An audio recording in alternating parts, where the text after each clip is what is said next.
नमस्कार, आप देख रहे हैं यूपी 9 भारतवर्ष खबर। उत्तर प्रदेश के फर्रुखाबाद जिले से है। फर्रुखाबाद पहुंचे बदायूं के पूर्व सांसद धर्मेंद्र यादव ने मीडिया से बात करते हुए बीजेपी पर जमकर भड़ास निकाली। उन्होंने मीडिया को भी आड़े हाथों लिया। स्वामी प्रसाद मौर्य के बयान पर उनका बचाव करते हुए कहा, राजनीतिक स्तर कहाँ नहीं गिर रहा है। आपको जानना चाहिए कि माननीय अखिलेश यादव जी उत्तर प्रदेश के मुख्यमंत्री रहे। उनके घर को जब खाली किया, आवास को तो गंगा जल से धुलवाया गया था। आज जो हमारे देश के अंदर संविधान में व्यवस्था है, मंडल आयोग की सिफर से है, यहाँ संविधान में दलित भाइयों को दी गई। रमाकांत यादव के बारे में जो कहना है, उन्हें सम्मान मिलना चाहिए, उन्हें नहीं मिल पा रहा है।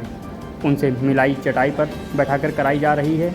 मणिपुर की समस्या मीडिया में नहीं चली। मीडिया से भी जनता का भरोसा उठ रहा है। मीडिया अपनी जिम्मेदारी समझे, इस जिम्मेदारी को निभाइए। बीजेपी की सरकार अंधी हो रखी है, बहरी हो रखी है, क्योंकि इनको मुझे ऐसा लग रहा है कि सब कुछ जनता समझता है, जनता सबक सिखाएगी।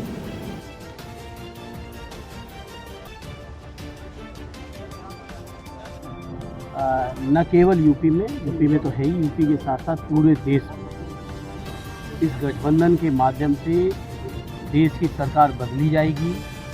उत्तर प्रदेश सहित पूरे देश का जनमानस परेशान है भाजपा की नीतियों से, कुरीतियों से।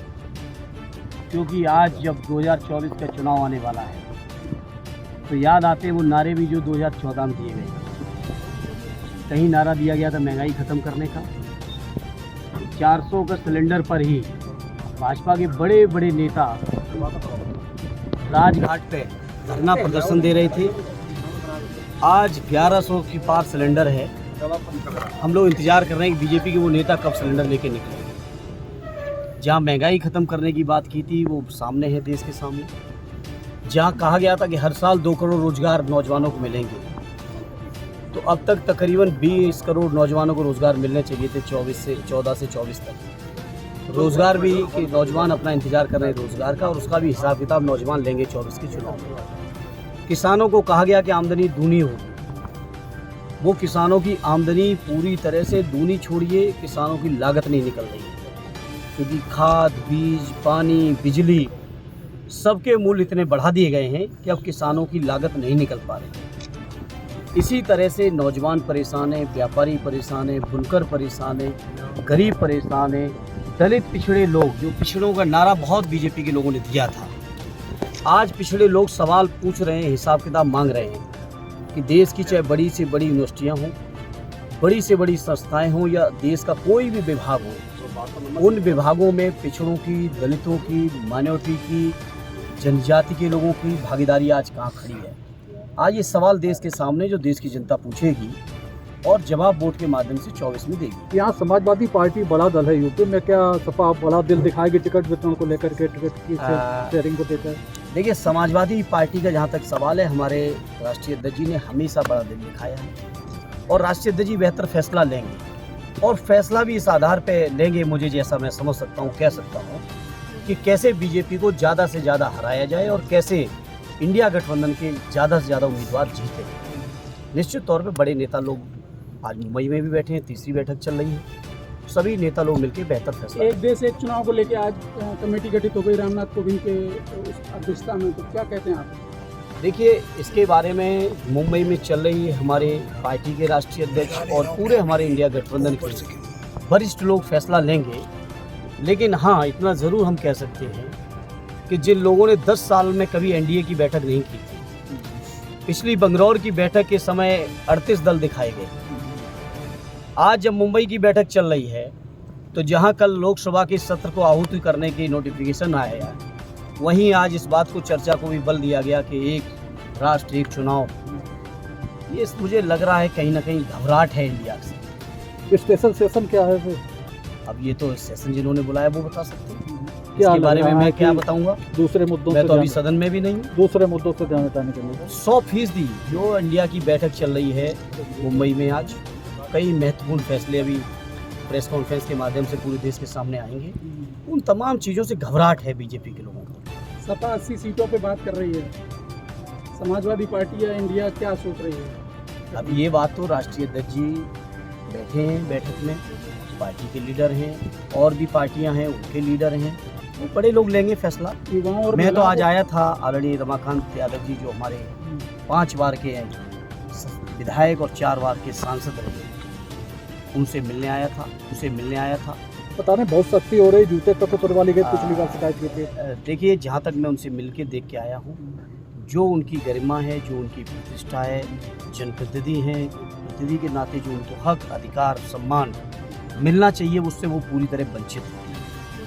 मुझे यहाँ तक पता चला कि जेल की मिलाई चटाई पे बैठ के कराई जा रही है एक विधायक की। आप सोचो, चटाई पे बैठा के विधायक जो कि 1985 से आज 28 साल से, मैं समझता हूँ 38 साल से लगातार जो जनप्रतिनिधि हों, संसद के सदस्य रहे हों, विधानसभा के सदस्य रहे हों, आज भी विधानसभा के सदस्य हैं, उनकी मिलाई के लिए चटाई पर उनके खाने पीने से लेके जो तमाम मूल सुविधाएं मिलनी चाहिए, क्योंकि उम्र है, बीमारियां भी साथ में होती हैं, दवाएं भी चल रही हैं, तमाम तरीके की परेशानियां उनके सामने पैदा की जा रही हैं। उनके बेटे रजनीश जी मेरे साथी हैं, अभी मैं मिल के देख के आया, बहुत अफसोस हुआ।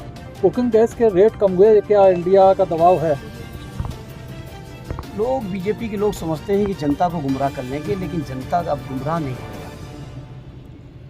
हापुड़ स्वर्गीय में नेताजी कहते थे कि देश की जनता बहुत समझदार है, चाहे वो खेती कर रही हो, चाहे वो किसानी कर रही हो, चाहे वो कितना भी कोई भी काम कर रहे हो, लेकिन उनकी नज़र दिल्ली की सरकार की नीतियों पर जरूर रही है। जनता देख रही है कि 400 से 1100 पहुंचा के 200 कम करके अगर जनता को गुमराह कर ले जाओगे तो इतना जनता को नादान नहीं समझना चाहिए भाजपा को। घोसी जीत रहा है क्या? 200% बड़े वोटों से घोसी की जनता धोखेबाज लोगों को सबक सिखाएगी, जिन्होंने पार्टी को भी धोखा दिया और जनता को भी धोखा दिया। हापुड़ में वकीलों के ऊपर लाठियों से बर्बरता की गई, उसके बाद गाजियाबाद में वकील की हत्या, और आज लखनऊ में जो है एक सांसद की आवाज़ पर हत्या की गई। किस तरीके के लिए ये उत्तर प्रदेश की कानून व्यवस्था के कुछ नमूने हैं जो आपने बताए, और मुझे खुशी है कि पत्रकार मित्र इन सवालों को उठा रहे हैं। और मैं पत्रकार मित्रों आपसे कहूँगा, जो देश के जनमानस की समस्याएं, उन समस्याओं के प्रति आपको सजग रहना चाहिए।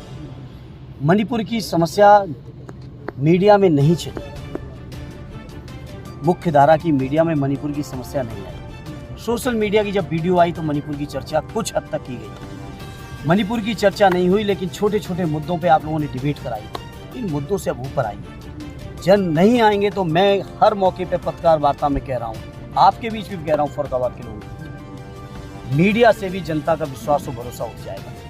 ये जो चौथे खंभे की आपकी जिम्मेदारी है, इस जिम्मेदारी को निभाइए। जहाँ तक सवाल इन घटनाओं का है, इसको लेकर हमारी पार्टी लगातार सजग है। पार्टी का डेलीगेशन गया हुआ है और हर घटना पर पार्टी की न केवल नज़र है बल्कि सार्थक प्रयास कर रहे हैं। लेकिन ये बीजेपी की सरकार अंधी हो रखी है, बहरी हो रखी है, सुनने को तैयार नहीं, जुल्म, अन्याय, अत्याचार सुनना ही नहीं चाहते हैं, क्योंकि इनको, मुझे ऐसा लग रहा है कि सब कुछ हरा हरा दिख रहा है। वो जनता सबक सिखाएगी 24 के चुनाव में, तब ऐसा। स्वामी प्रसाद मौर्य ने बयान दिया है कि हिंदू धर्म एक छलावा है, पार्टी उनके बयान के साथ में कहाँ पे खड़ी है?